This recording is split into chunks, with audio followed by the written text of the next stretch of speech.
बृहस्पतिवार व्रत की एक पौराणिक कथा के अनुसार भारतवर्ष में एक प्रतापी और दानी राजा राज्य करता था। वह नित्य गरीबों और ब्राह्मणों की सहायता करता था। यह बात उसकी रानी को अच्छी नहीं लगती थी। वह ना ही गरीबों को दान देती, ना ही भगवान का पूजन करती थी और राजा को भी दान देने से मना किया करती थी। एक दिन राजा शिकार खेलने वन को गए हुए थे तो रानी महल में अकेली थी। उसी समय बृहस्पति देव साधु वेश में राजा के महल में भिक्षा के लिए गए और भिक्षा मांगी। रानी ने भिक्षा देने से इनकार किया और कहा, हे साधु महाराज, मैं तो दान पुण्य से तंग आ गई हूँ। मेरे पति सारा धन लुटाते रहते हैं।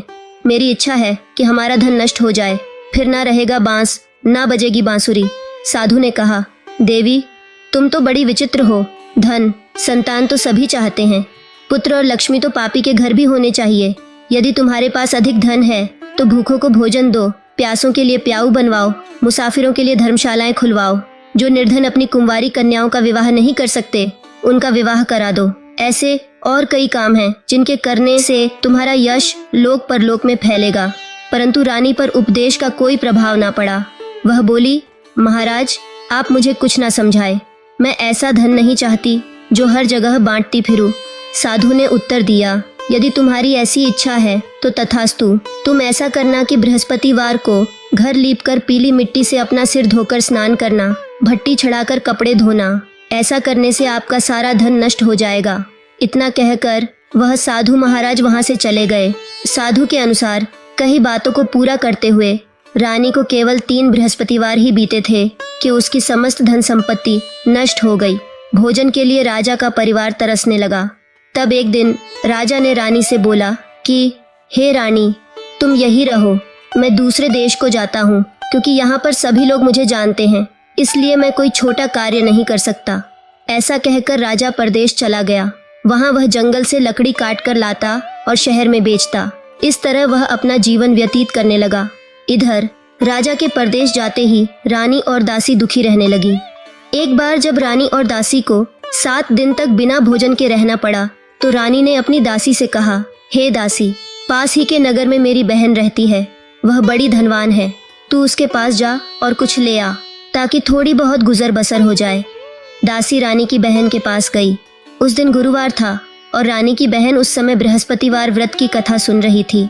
दासी ने रानी की बहन को अपनी रानी का संदेश दिया, लेकिन रानी की बड़ी बहन ने कोई उत्तर नहीं दिया।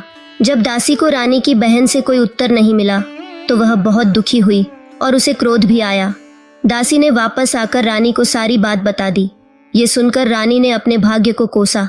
उधर रानी की बहन ने सोचा कि मेरी बहन की दासी आई थी, परंतु मैं उससे नहीं बोली, इससे वह बहुत दुखी हुई होगी।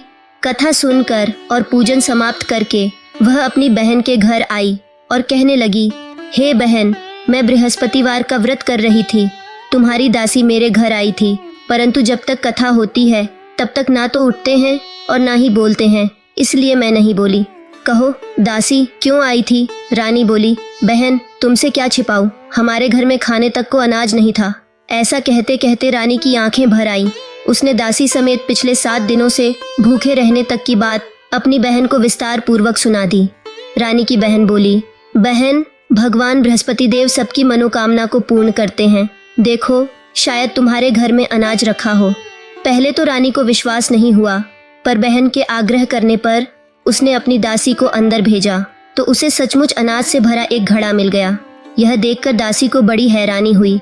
दासी रानी से कहने लगी, हे रानी, जब हमको भोजन नहीं मिलता तो हम व्रत ही तो करते हैं, इसलिए क्यों न इनसे व्रत की विधि और कथा पूछ ली जाए ताकि हम भी व्रत कर सकें। तब रानी ने अपनी बहन से बृहस्पतिवार व्रत के बारे में पूछा। उसकी बहन ने बताया, बृहस्पतिवार के व्रत में चने की दाल, गुड़ और मुनक्का से विष्णु भगवान का केले की जड़ में पूजन करे तथा दीपक जलाए, व्रत कथा सुने और पीला भोजन ही करे। इससे बृहस्पति देव प्रसन्न होते हैं। व्रत और पूजन विधि बताकर रानी की बहन अपने घर को लौट गई। 7 दिन के बाद जब गुरुवार आया तो रानी और दासी ने व्रत रखा। अब व्रत करने के लिए चने की दाल और गुड़ कहाँ से आए?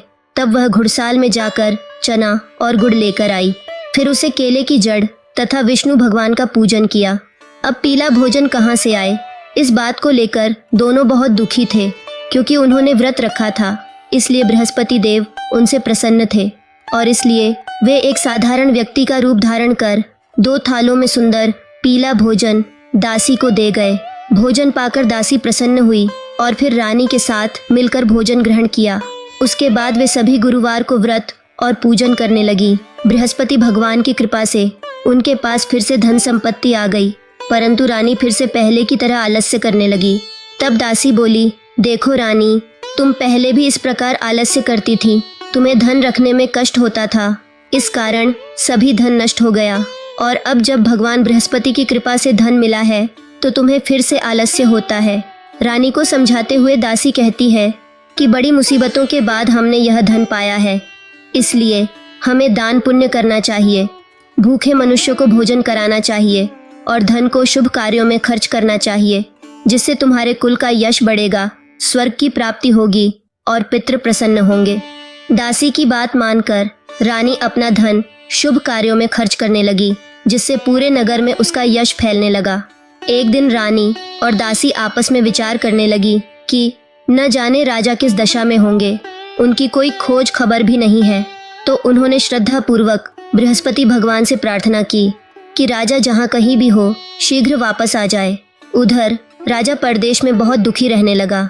वह प्रतिदिन जंगल से लकड़ी बीनकर लाता और उसे शहर में बेचकर अपने दुखी जीवन को बड़ी कठिनता से व्यतीत करता। एक दिन दुखी हो अपनी पुरानी बातों को याद करके वह रोने लगा और उदास हो गया। उसी समय राजा के पास बृहस्पति देव साधु के वेश में आकर बोले, हे लकड़हारे, तुम इस सुनसान जंगल में किस चिंता में बैठे हो, मुझे बतलाओ। यह सुन राजा के नेत्रों में आंसू भर आए। साधु की वंदना कर राजा ने अपनी संपूर्ण कहानी सुना दी। महात्मा दयालु होते हैं। वे राजा से बोले, हे राजा, तुम्हारी पत्नी ने बृहस्पति देव के प्रति अपराध किया था, जिसके कारण तुम्हारी यह दशा हुई। अब तुम किसी प्रकार की चिंता मत करो, भगवान तुम्हें पहले से भी अधिक धन देंगे।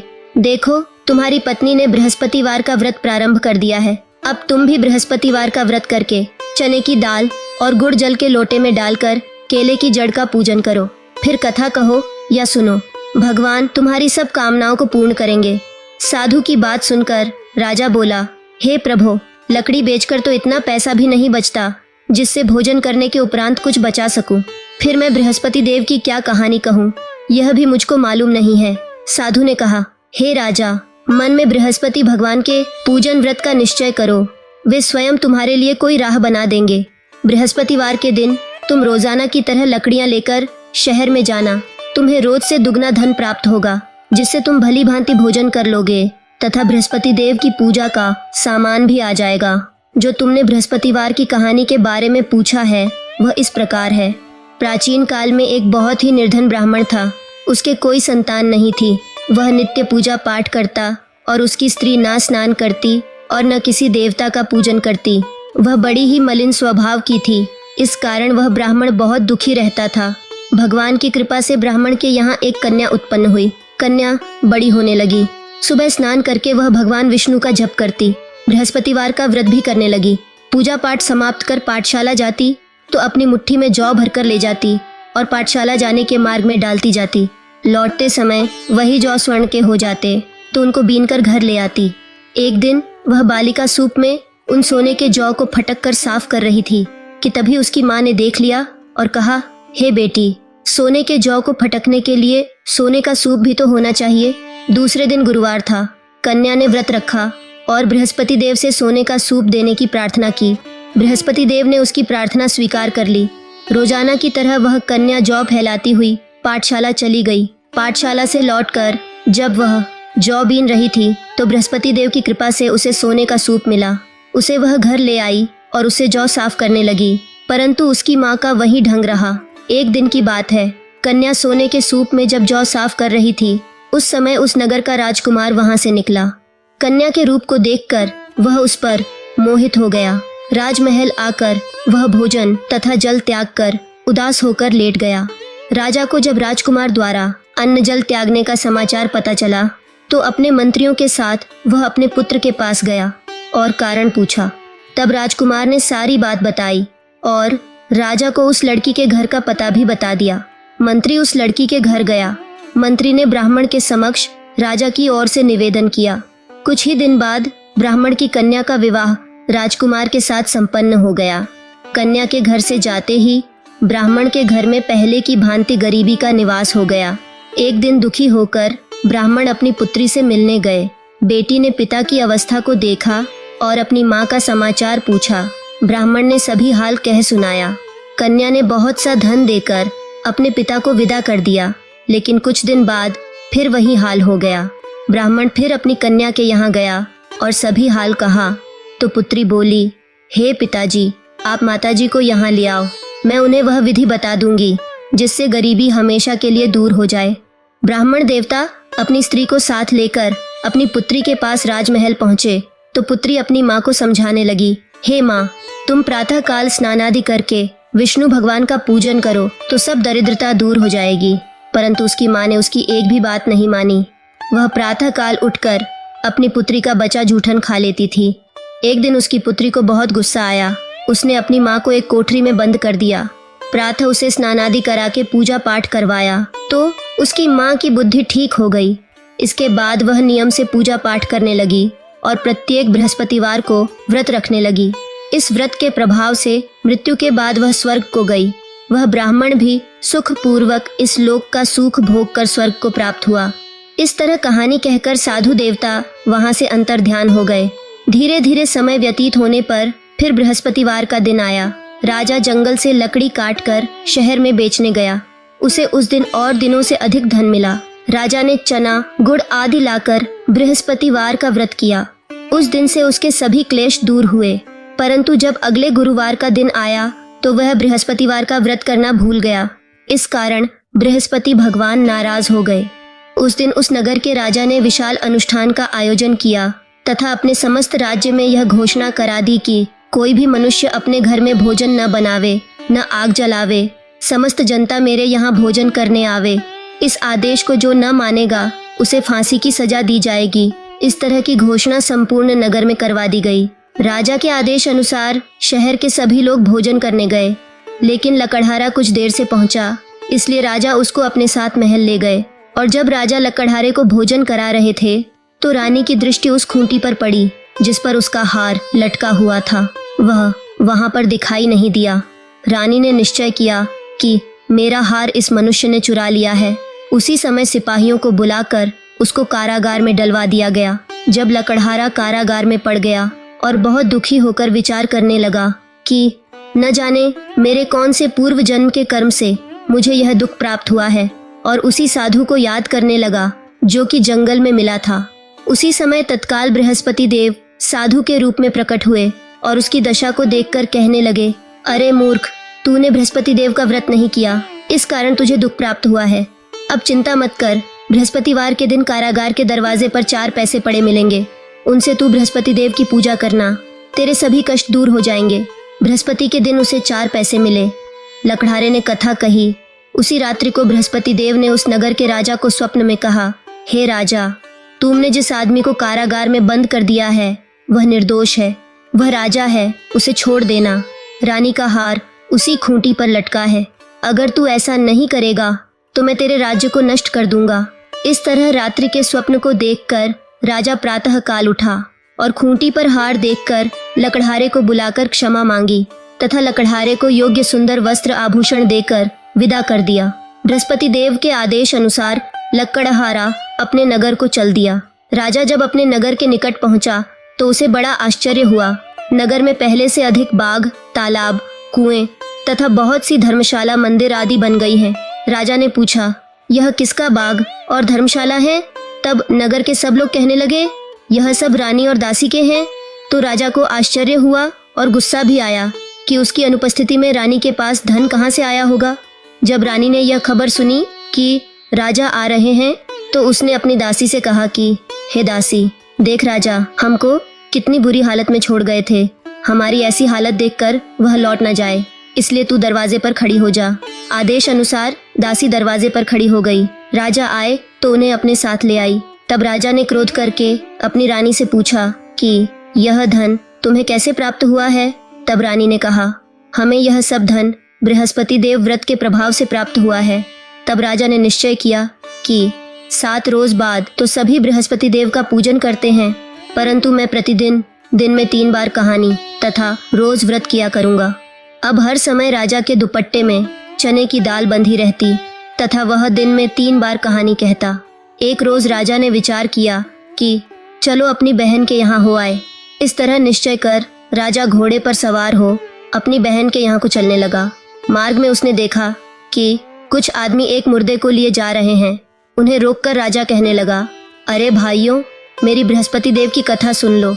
वे बोले, लो, हमारा तो आदमी मर गया है, इसको अपनी कथा की पड़ी है। परंतु कुछ आदमी बोले, अच्छा कहो, हम तुम्हारी कथा भी सुनेंगे। राजा ने दाल निकाली और कथा कहने लगा। जब कथा आधी हुई कि मुर्दा हिलने लग गया और जब कथा समाप्त हो गई तो राम राम करके वह उठकर खड़ा हो गया। राजा आगे बढ़ा। आगे मार्ग में उसे एक किसान खेत में हल चलाता मिला। राजा ने उसे देखा और उससे बोला, अरे भैया, तुम मेरी बृहस्पतिवार की कथा सुन लो। किसान बोला, जब तक मैं तेरी कथा सुनूंगा तब तक 4 हरैया जोत लूंगा। जा, अपनी कथा किसी और को सुनाना। इस तरह राजा आगे चलने लगा। राजा के हटते ही बैल पछाड़ खाकर गिर गए तथा किसान के पेट में बड़ी जोर का दर्द होने लगा। उस समय उसकी माँ रोटी लेकर आई। उसने जब यह देखा तो अपने पुत्र से सब हाल पूछा और बेटे ने सभी हाल कह दिया।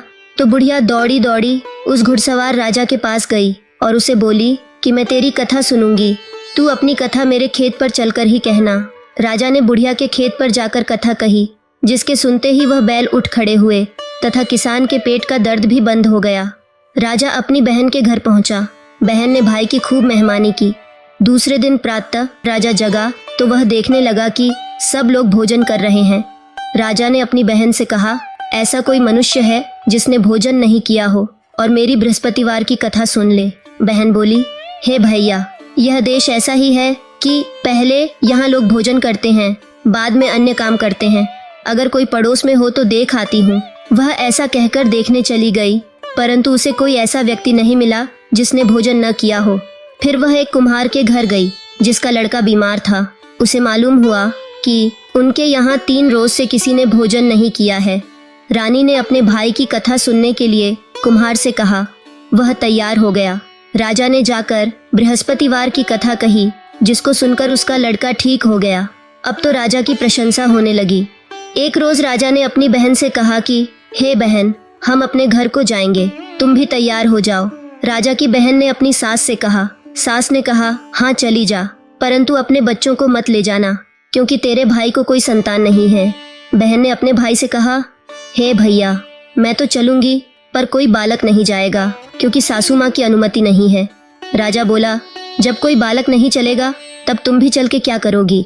बड़े दुखी मन से राजा अपने नगर को लौट आया। राजा ने अपनी रानी से कहा, हम निर्वंशी हैं, इसीलिए लोग हमसे परहेज करते हैं। हमारा मुंह देखने का धर्म नहीं है और कुछ भोजन आदि नहीं किया। रानी बोली, हे प्रभु, बृहस्पति देव ने हमें सब कुछ दिया है, वह हमें औलाद अवश्य देंगे। उसी रात को बृहस्पति देव ने राजा से स्वप्न में कहा, हे राजा, उठ, सभी सोच त्याग दे, तेरी रानी गर्भ से है। राजा की यह बात सुनकर सभी को बड़ी खुशी हुई। ठीक 9वें महीने में रानी के गर्भ से एक सुंदर पुत्र पैदा हुआ। तब राजा बोला, हे रानी, स्त्री बिना भोजन के रह सकती है, पर बिना कहे नहीं रह सकती। जब मेरी बहन आए तो तुम उससे कुछ कहना मत। रानी ने सुनकर हाँ कर दिया। जब राजा की बहन ने यह शुभ समाचार सुना तो वह बहुत खुश हुई तथा बधाई लेकर अपने भाई के यहाँ आई। तब रानी ने उसे आने का उलाहना दिया। जब भाई अपने साथ ला रहे थे तब टाल गई, उनके साथ न आई और आज अपने आप ही भागी भागी बिना बुलाए आ गई। तो राजा की बहन बोली, भाभी, मैं इस प्रकार ना कहती तो तुम्हें औलाद कैसे होती। जो भक्तिपूर्वक बृहस्पतिवार का व्रत करता है एवं कथा पढ़ता है अथवा सुनता है और दूसरों को सुनाता है, तो बृहस्पति देव उसकी सभी मनोकामनाएं पूर्ण करते हैं और उनकी सदैव रक्षा करते हैं। बोले बृहस्पति देव की जय।